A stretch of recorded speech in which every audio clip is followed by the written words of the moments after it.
Good morning, everybody. Orange J here with another War of the Visions video, and today we're going to continue our push through Arena with Queen Makoto, whatever you want to call her. But today, I'm going to try something that I talked about in my last Makoto video that I didn't think was necessarily a good idea. I'm going to try to run her into evasion teams if I can find them. So, when you're running Queen into evasion, how do you build that? Well, I think you want to play around the move Flash Bomb. This gives her an accuracy buff for 3 turns, and then medium damage in an AoE. Notice it is a striking physical attack. So, to begin this build, I switched over to the Kaiser Knuckle Assault. It does have a little bit less attack, but a little bit more strike attack up on. I want the AI to go for strike attacking physical moves, so I equipped a piece of gear that does not buff her magic moves, because I don't want the AI using that. Instead, let's go for striking damage. This should help on that route. Now, since we're trying to fight evasion, Alexandrite Ring, obviously good accuracy piece of gear. And then again, bells, she doesn't need bells, but it has a bunch of accuracy on it. As far as espers, I switched over to Odin in this case. Again, more of a physical attacking esper, but mostly I switched over to Odin here because he has this nice accuracy tree up here. So I can get that. Slash resist will make me better against Elena's and Locks, and then attack up Man-Eater. It's really perfect, right? This is a really great setup for any physical unit going against evasion that doesn't have 100% hit. Odin's ideal. So there we go. That's the setup here. Then I'm running Abara. I want to talk about vision cards for a second. Note that I am running Igaion. This has accuracy on it. And then in a sub slot, I'm running Typhoon for even more accuracy. So just stacking accuracy on accuracy. I'm going to pivot back to Queen because I forgot to mention something. Flurry enhancement. This is an accuracy buff for her as well. So I'm all in on accuracy, right? All in. Let's see what our accuracy number actually is. If I click remove here, we're at 140 accuracy if I don't remove that. So that's good. That's pretty good. And with her accuracy buff, well, she should be able to hit things with that amount. Now, can we actually find some evasion teams? Wouldn't that be shocking if we could not? Oh yeah, no, we didn't have to look long. This is a little bit of a gimme, maybe. We're at 3,500, so you might run into a gimme or two here. It's Elena, it's Violet, and I don't remember who the third person was. But it's Elena, Violet, maybe Summer Kilfei. So kind of an evasion team here. But really, I want to see what buffs Makoto's going to use. I switched her over into her Pugilist sub-job. Within that job, she does have a strike attack up buff for herself and her allies, and I also left on her AoE resistance buff. So which one does the AI prioritize? We're gonna find out. I think as an anti-evasion unit, Makoto will work a lot like Ibarra does, where they both have, oh, she goes Pugilistic Mastery first. So less tanky with that buff on. Will that kind of bite us? I don't know. Anyway, they both work kind of the same way against evade, where they have one move that buffs their accuracy, and then you just need to stack a bunch more. Okay, here's Iridescent Blade. We have a bajillion slash resistance, so good luck killing our tank without slash resistance pin. Actually, that went a lot better for Kilfei right there. Ah, boom. 1 accuracy hit down. Is this it? Charge Johanna. So she goes for a striking attack move. That's not the one we actually wanted her to use. It's the one that does not give the accuracy buff. And this is something you can run into on accuracy builds. It hit, it landed. It's all good, basically, because, a win's a win. However, if you have 140 accuracy, right? And there's a move that does more damage than the particular move you want them to use, they'll go for more damage. So we kind of gave her too much of an opportunity to hit right there. And I might tweak a few things just to really encourage her to use her accuracy up attack instead of that one. And I'll go show you what I'm talking about, because I am going to change a couple of things. I did like our damage right there. Again, we were fighting not a perfect team to fight, but let's make some adjustments. So first things first, let's go into her priestess job. She used Charge Johanna. I'm going to turn this off, and that should really encourage the use of Flash Bomb. It's only a medium damage move where Charge Johanna is a large damage. Man, I think we might need that large damage. I don't know. Flash Bomb does have 5 uses. Let's leave it on. What else does she have for, like, she has magic attacks after that. I think we almost, let's leave... I'm going to try turning it off. Let's give it a chance. And then I like the way my movement went that time. Everything else seemed pretty good. Let's give it a run. Lunaxis, thank you for the follow and the sub. Welcome to the channel. We're recording a YouTube video right now, and here we go. This is more of a standard light evasion team, right? You got a tank, you got Elena, you got Locke. If you haven't seen this team yet, I don't know if you're actually playing War of the Visions. Like, if you have not fought Elena, Locke, tank in this game, you might want to, like, look at the title of the game that you're playing. You might realize that you're actually playing Minecraft. And that's why you've just been fighting a bunch of, like, block-shaped zombies and not a bunch of, like, copy-pasta light evasion teams. I'm just going to throw that out there. Like, you might just check.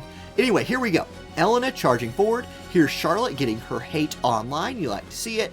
There's Man-Eater buff from Ibarra, so she's ready to go. And we're not in range yet, so we do get the Pugilic Mastery buff. I think that's really going to help Makoto's damage. Like, that is an extra large boost to her strike attack, as well as some defense penetration. And if you're wanting somebody to carry, having defense pin is a big deal. You can instantly see as well that this Elena is built a little bit better than the previous Elena. That AP hunt would hurt normally, but Makoto has a bajillion AP because she starts with mage levels of AP, so we're not too worried about that. Locke dodges there. There's Flash Bomb. Yes, okay. So with that extra accuracy buff from Flash Bomb, she is able to hit both Elena and Locke. Unfortunately, she has put herself in front of our whole team and right next to the tank. So she's going to eat an AoE attack right here from Warrior of Light and then probably eat another attack here from Starlight Elena. And that is the case. So we might die here. Like, Makoto might die anyway, based on our movement alone, and she does. But Ibarra could still carry us. It's now my turn. Oh gosh, Locke's actually so dang fast that it's his turn and he just auto-attacked Charlotte to death. So it's all on Ibarra. There's Counterman Slash. That is her accuracy up move. So she deletes one of the carries. Starlight Elena is still alive and Warrior of Light has just moved into range. Elena buffs her evasion. It's going to be our turn. Ibarra's going to go Wailing Storm for the AoE, but without that accuracy up move, when not using Counterman Slash, she's really having a hard time hitting the enemy. Now, right here, she might use Counterman Slash, Slate Wiper, so she does knock the aggro off of Warrior of Light, but it's going to be too late. Ibarra's going to die to Elena, and that's a GG. So, what could we have done differently there? We could have gone for an AoE resist buff instead of the strike attack buff. That might have been better. It might have allowed Makoto to live through that first, like, volley of AoE damage that Warrior of Light and Elena put on her. Yeah, maybe let's try that. That's our first loss in Arena this week, by the way. That feels bad. But let's adjust. Let's adjust. I did like the one-shot power, though. I gotta say. So you know what? My adjustment's gonna be this. I'm gonna switch positions for Makoto and Ibarra. Let's swap where they start. And then I'm gonna turn Ibarra's Man-Eater buff off. So where's that? That's gonna be, where is it? The Fall of Night. There we go. Let's turn Fall of Light off, and let's make sure that Grace of Eternal Friendship is on. I'm going to try to have Ibarra live through some AoE damage by just having that shield from the TMR. Okay, here we go. Another evasion team, this one running Lucio with Locke and Elena. Let's see if this new formation works any better or if it's worse. I don't know. I honestly liked Queen's performance in that last fight, though. She did a lot of damage. We did just get unlucky. Like, this map definitely says everybody end up in the same spot. And we definitely all ended up in the same spot, particularly Charlotte and Makoto. So, okay, Charlotte gets her buff off. If you're wondering, man, sorry, my freaking voice. If you're wondering why I have Charlotte start so far back right there, for Charlotte to be an effective tank here, I think she needs to get both of her buffs cast. So her first buff is the hate buff, her second buff is protect and shell. I really don't want her engaging the enemy until she's cast Glorious Armor. That is her second cast, and now she's really tanky. Without that on, I think she falls off a little bit. Ibarra has officially taken Makoto's spot in the front line. And then Makoto buffs her own AoE resist. Great. Okay, we did one-shot the Locke, and he didn't have his re-raise on, so that's nice. Yeah, okay, things are going better for us here, mostly because the enemy's movement was worse. There's Counterman Slash, that's the accuracy up attack from Abara. Charlotte just running towards the enemy. I actually have Charlotte's long-range attacks turned off. I want Charlotte going for things like her, her like agility debuff move, stuff like that. There's Flash Bomb, and check out, not only is that an accuracy up attack, and not only did Lucio just tee off on Charlotte for like 9,000 damage, oh my god, but not only is that an accuracy up attack, it also can stun. So, particularly good against Elena, right? Because Elena has courage. So, if you kill her with that stunning attack and you proc the stun, she's stunned. She'll get another turn because of courage, but she doesn't do anything on that turn because of stun. That's a pretty cool little interaction that we just saw right there. Still, overall, let's just run that again. Let's run that again. I'm still a little worried for Abara in this group. Is this an Engelbert lock Elena? It's Engelbert, Elena, Kilfei. Sure, let's try that. Essentially, we're just hunting light teams at this point, which feels good. Anytime you kill a light team, you can pat yourself on the back because you made the world a truly better place. And like it says on the Persona 5 vision card, it takes heart to change the world. But here we are, one fight at a time, changing the world. Chat says Elena dual wielding sleep swords is kind of weird. It looks kind of weird, but it's different at least. It's style points for sure. And the thing with style is, whether you agree with it or not, if it's making an impact, well, I guess that's something. And it's something. Okay, here's Pugilistic Mastery.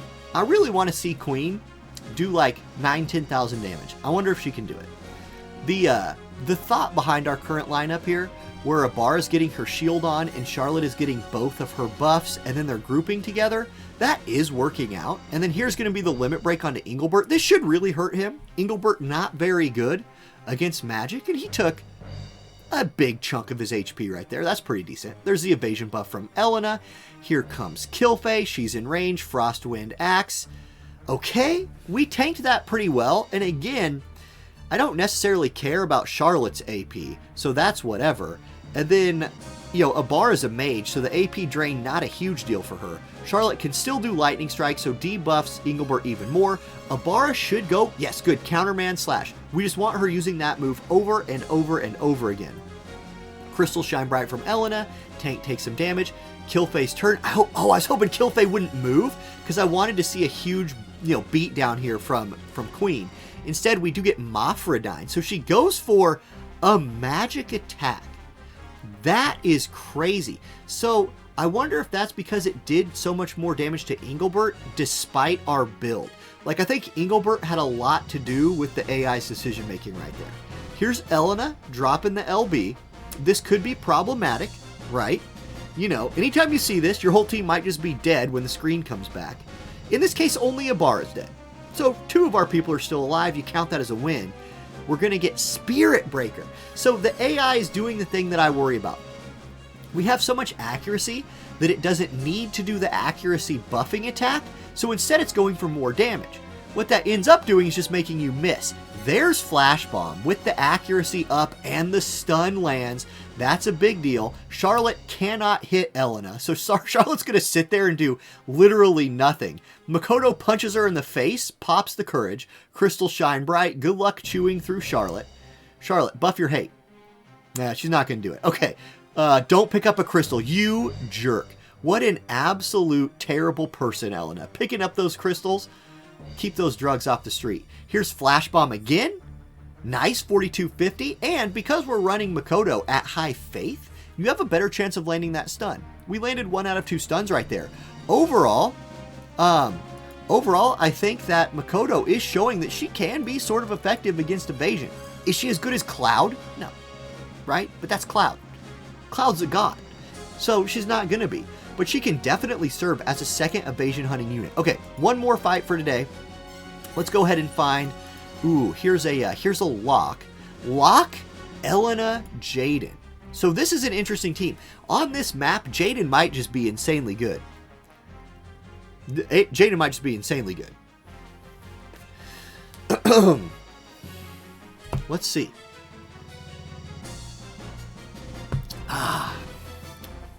Nothing, chat says nothing can be better than 120 cost unit. 100% I know they're talking about Cloud right there. So yeah. Chat also says use 120 Mariluke. That is an example of chat not always being correct. But that would be funny though. Okay, here we go. Jaden buffs his, gets his self buff online right there, gets his agility going. Elena buffs her courage, I believe that was. Locke uses his TMR. And we're showing one thing about this map. You definitely have to, like, if you're trying to get your units to group and all get a group buff on this map, you kind of need your person who's furthest down the stairs to go first, and then have a skill that forces them backwards into your team, into a spot where your third person or your next person could go stand both to them and get the full AoE buff. It's really a pain on this map to get good group buffs going on. We get a spinning slash out of Locke, so that's interesting. I feel like Locke might have overextended, but there's no tank on this map, and gosh, Ibarra, I really do hope you guys see what I'm talking about here when I talk about why, when you're building accuracy, and like, you can just build this perfectly wrong number, where you just bait the, I've said it so many times, you just keep baiting the AI into doing stupid stuff. Charlotte just walked up to Jaden and said, welcome to the lightning meta, my friend, and killed him. There's Slate Wiper, so down goes Locke, and it's Elena versus 3. Normally, in a 1v3, you feel really good about yourself. Keep in mind, this is Starlight Elena. So, it's not over till it's over. Can Charlotte hit her? That's a no. Charlotte cannot hit her. But Charlotte does get her hate back online, so at least she'll be able to take one more attack from Elena. There's the TMR buff from Ibarra, so agility and a shield. Here comes a Frey. So again, going for magic damage. Wow. So a lot of, I guess, strike resist or defense on this Starlight Elena. And at least, I guess, in that situation, you do have the backup magic damage from Makoto. Charlotte's still alive, so the god Charlotte over here goes for the Paralyzing Blade this time, misses. That means the, oh my gosh, that was like 1,500 damage right there. 15,000? That was a lot. You love to see it. Earthrending Pain, Charlotte does finally die. Makoto finished this. Shifting Strike, 35.93. That's a GG. And, you know, we went 4-1 today, fighting light teams with Queen. So I think that's pretty good. And I think that's pretty good for a couple video showcase on what Queen can do. So if I was going to put a bow on this, is she a top tier DPS unit? No, I don't think she is, right? But what is she? She's somebody that can provide a lot of status effects for your team. We saw Disable in the last video. We saw some stuns in this video. She's somebody who has a lot of mixed damage types, which makes her pretty hard to tank. And if built like perfectly accurate, she's somebody who can hit evasion, which is important in this game right now. So, yeah, I feel good about Queen. I think if you're somebody who like is just building her from this event because you got her for free and that's who you're focusing on, if you have another big time carry to put her next to, whether it's Cloud, Ibarra, Renan, whoever, I think she can fill that same kind of role that like maybe a 9S can fill. Where 9S focuses on, you know, defense and spirit buffs, you can have Queen focus on AoE resist buffs and status effects on the enemy. So again, sort of like what 9S is.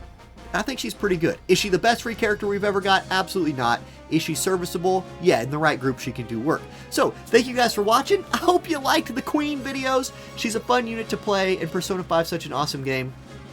They're all fun to play. Joker is probably going to be my next one, so look forward to those, and I'll catch y'all next time. Peace.